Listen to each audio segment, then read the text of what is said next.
विजित मणि जी, आपको क्या लगता है? मतलब ये एक तरीके से मध्य प्रदेश और छत्तीसगढ़ के बारे में तो एक आम राय बन गई कि वहां कांग्रेस पार्टी जीत रही। राजस्थान को लेके करण का कहना है कि आप मोमेंटम कांग्रेस की फेवर में, हालांकि अभी भी बीजेपी थोड़ी सी आगे, और यही बात कार्तिकेय और जावेद भी करे। बट करण का जो इंटरेस्टिंग बात यह है कि जिस तरीके से राइट टाइम पर मोमेंटम बन रहा है, ये कांग्रेस के फेवर में जा सकता है। और तेलंगाना को लेके तीनों लोगों की राय ये कि वहां कांग्रेस अच्छा कर रही है। अब वो निकाल पाती है, निकाल नहीं निकाल पाते, लास्ट मिनट की बात है वो। विचित मणि, आपकी क्या राय? आशुतोष जी, मैं भी इस बात से मुतमईन हूँ बहुत हद तक। हालांकि मैं न तो कोई सेफोलॉजिस्ट हूँ और न ही कोई भविष्यवक्ता हूँ कि ये बोल दिया जाए कौन जीतेगा।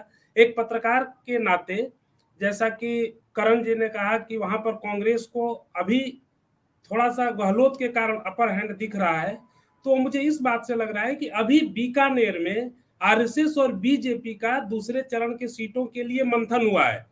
स्पेशल चार्टर से बीजेपी के नेता प्रहलाद जोशी से लेकर के अर्जुन राम मेघवाल तक और आरएसएस के नेता वहां पहुंचाए गए, ताकि दोनों लोग तालमेल के साथ एक सीटों का बंटवारा करें। ऐसा इसलिए कि जब पहले चरण में सीटों का नाम आया और अपने सारे सांसदों को बीजेपी ने वहां पर चुनाव मैदान में उतार दिया, तो जिन जिन सीटों को उतारा, राज्यवर्धन राठौर से लेकर दूसरे सांसदों तक, हर जगह तीव्र विरोध देखने को मिला। बगावत चरम पे दिखा। यहां तक कि बगावत को शांत करने के लिए जेपी नड्डा को बुलाया गया। मुझे मालूम नहीं अंदर की बात, लेकिन जो अखबारों में खबर छपी कि नड्डा भी लोगों की नाराजगी को दूर नहीं कर सके। तो अगर बीजेपी जैसी पार्टी में, जहां पर कि अगर ऊपर से एक डंडा चले, उसके बाद सारे लोग अनुशासन के नाम पर चुप्पी साध जाते हैं, वहां अगर विरोध का और बगावत का, विद्रोह की बातें अगर उठ रही हैं, तो इसका मतलब ये है कि कहीं ना कहीं संस्था थोड़ी कमजोर पड़ रही है। ये तो हुई एक बात।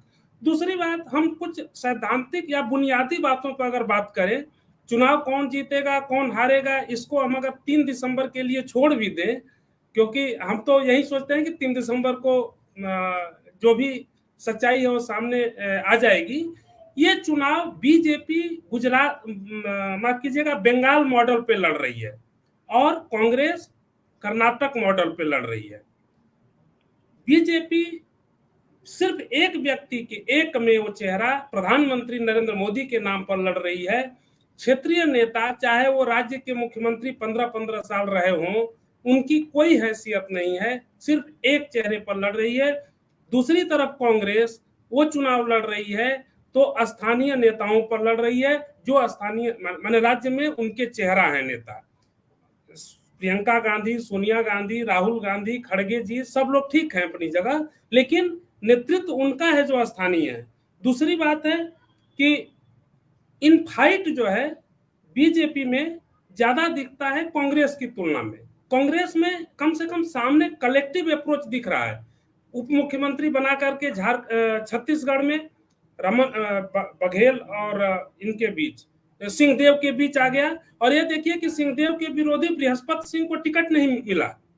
ये संकेत देता है कि नहीं, हम अपने दोनों नेताओं को, कांग्रेस ये मान के चल रही है कि इन दोनों के बीच नाराजगी या टकराव की स्थिति नहीं आने देना है। उसी तरह से दिग्विजय सिंह और कमलनाथ दोनों समान पिच पे हैं। वैसे ही अब सामने दिख रहा है, भले सचिन पायलट कह रहे हैं कि मुख्यमंत्री बाद में तय होगा, लेकिन दोनों एक साथ एक गाड़ी में जा रहे हैं। एक ही गाड़ी में दौसा गए, आगे वाली सीट पर सचिन पायलट बैठे, पीछे प्रियंका और अशोक गहलोत बैठे। मैं कह रहा हूं कि ये कांग्रेस दिखा रही है कि हम एक हैं। अब एक है या नहीं है वो तो चुनाव के बाद पता चलेगा। चौथी बात कि बीजेपी जैसे बंगाल में तमाम अपने सांसदों को मैदान में उतार दिया था, उसी तरह से यहां भी, चाहे छत्तीसगढ़ हो, चाहे मध्य प्रदेश हो या राजस्थान हो, उसने तमाम सांसदों को उतार दिया और सोच उसके ये था कि हम एक मोमेंटम ऐसा बनाएं कि हम उसे हरा सकें। लेकिन कांग्रेस कर्नाटक की तरह लग रहा है, जो कि छोटी छोटी चीजों को लेकर के सामने आ रही है। और पांचवी एक चीज ये है इन सबके बीच में कि कांग्रेस हार्ड हिंदुत्व पर अब भी कायम है और वो देखिएगा कि चुनाव में और बढ़ेगा। कांग्रेस सेकुलरिज्म की बात जरूर करती है, लेकिन उसका सेकुलरिज्म थोड़ा सॉफ्ट हिंदुत्व के साथ मिल गया है। वो राजनीति में लोग करते हैं इस तरह से। कई बार रावण को मारने के लिए विभीषण को गले लगाना पड़ता है, ये तो भगवान राम सिखा कर गए हैं। ये लोग तो छोटे राजनेता हैं, राम से बड़े राजनेता तो नहीं है। तो मेरा ये कहना है कि ये पूरी लड़ाई कर्नाटक मॉडल और कांग्रेस के कर्नाटक मॉडल और बीजेपी के बंगाल मॉडल के बीच है। और अब नतीजा क्या होगा? बंगाल मॉडल बीजेपी की पराजित हुई थी, कर्नाटक मॉडल कांग्रेस की जीती थी। इस आधार पर आपको जो फैसला हो करना हो करिए, मैं तो 3 दिसंबर का इंतजार करूंगा। नहीं विजित मणि, ये तो बात नहीं हुई ना, आपको तो बताना पड़ेगा कि दरअसल आपने मॉडल तो बहुत बता दिया, लेकिन अगर मैं पूछूं 4 राज्यों में, तो आप 2 कांग्रेस को दे रहे हैं या 3 कांग्रेस को दे रहे हैं या 4 कांग्रेस को दे रहे हैं? नहीं, देखिए, ये बड़ा कठिन सवाल है। ये हमें लगता है कि हमें जो मैंने रुझान है वो तो आपको बता ही दिया कि बंगाल मॉडल की क्या स्थिति हुई थी, क्या दुर्गति हुई थी, और कर्नाटक मॉडल की क्या सदगति मिली थी। तो इसी दुर्गति और सदगति के बीच चुनाव फंसा हुआ है। चुनाव फंसा हुआ है। सत्य हिंदी का ऐप डाउनलोड करें गूगल प्ले स्टोर पर।